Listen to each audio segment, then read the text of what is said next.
Et voilà. Le mot culpabilité est un mot qui dérange. Mais si on va voir la définition de c'est quoi culpabilité, bien, le petit Larousse nous dit que c'est un sentiment de faute qui est ressenti par un sujet ou quelqu'un et que celui-ci est soit réel ou imaginaire. Fait que sachant ça, les mots me choisir, me prioriser, est-ce que ce sont des mots qui te mettent mal à l'aise? Est-ce que ce sont des mots qui créent un poids, une lourdeur, une contraction?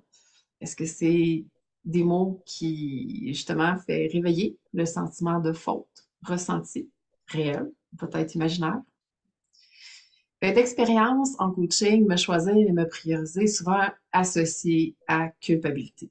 Puis même si on s'en rend pas compte, c'est souvent un sentiment qui est sous-jacent, un mot qui est lourd de sens, mais qui est caché en dessous de nos émotions, nos réactions, puis qui est souvent associé à nos j'aurais donc dû ou ah, j'aimerais donc.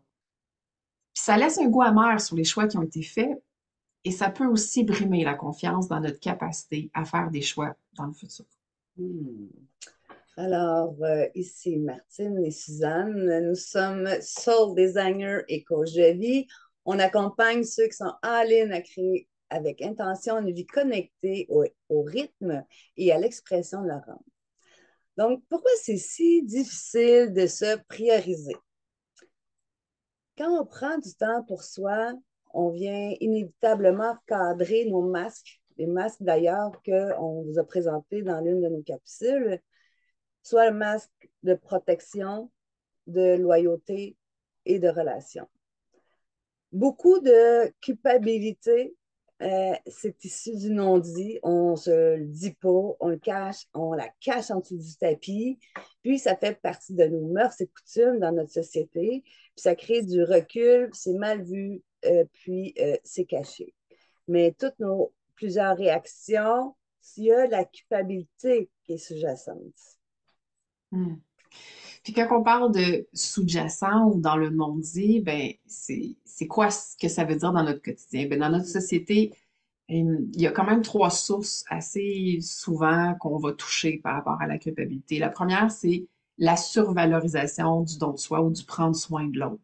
Fait que c'est le fameux mode sauveur ou le mode Superman, Superwoman, où on va vers l'autre et on a tendance à trop donner de soi et de s'oublier. Le deuxième, c'est la sous-valorisation de l'unicité, de la valeur et de la réussite individuelle. Et quand on prend soin de soi, souvent c'est perçu comme étant égoïste ou opportuniste. On ne fait pas assez de place à l'autre, puis les autres perçoivent ça comme une déconnexion. C'est comme si on se déconnecte pour prendre soin de nous, puis on n'est plus en relation. Puis ça, c'est souvent mal vu dans notre société. Puis le troisième, c'est la dualité justement entre le je et le nous. On perçoit ça comme une relation à soi versus une relation à l'autre. C'est comme si on ne peut pas faire les deux en même temps.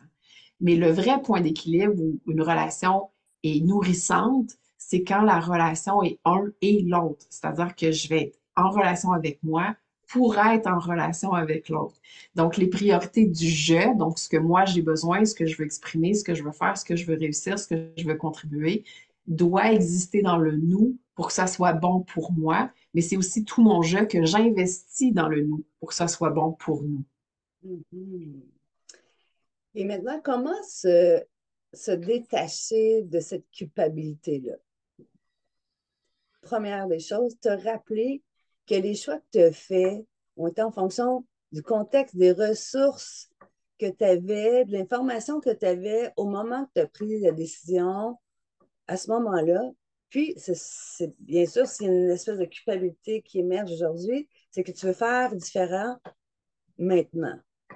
Ensuite, comment te détacher, c'est te permettre d'apprendre du passé pour faire de meilleurs choix dans le maintenant et ici et maintenant, puis pour ton futur, puis pour commencer à prendre soin de toi en premier lieu.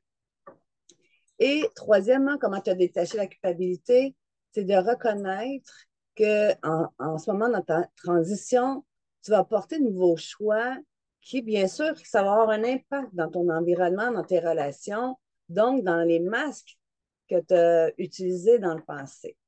Donc, par exemple, le masque de protection, les gens qui sont habitués que tu prennes soin d'eux vont sentir que tu te recules un peu. Tu prends moins soin d'eux parce que tu prends soin de toi et tu respectes tes limites par rapport à se prendre soin d'eux.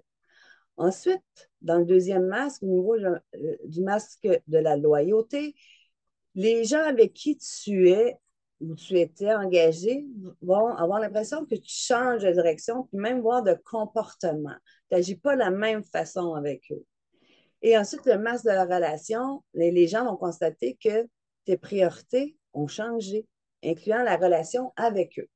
Donc, au final, c'est primordial de communiquer qu'est-ce qui est en train de se tramer avec toi pour apaiser justement les réactions que les gens peuvent avoir, puis permettre l'adaptation de toute cette transition-là et bien sûr réduire ta culpabilité.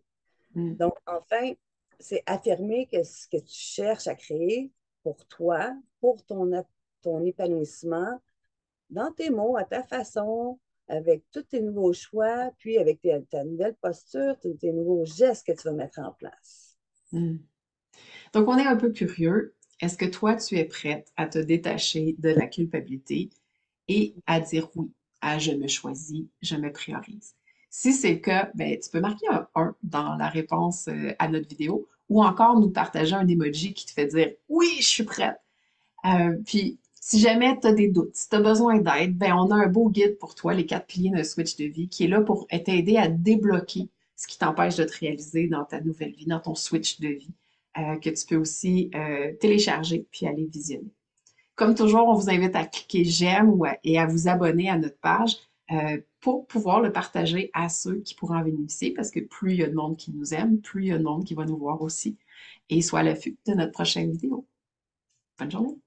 Ah.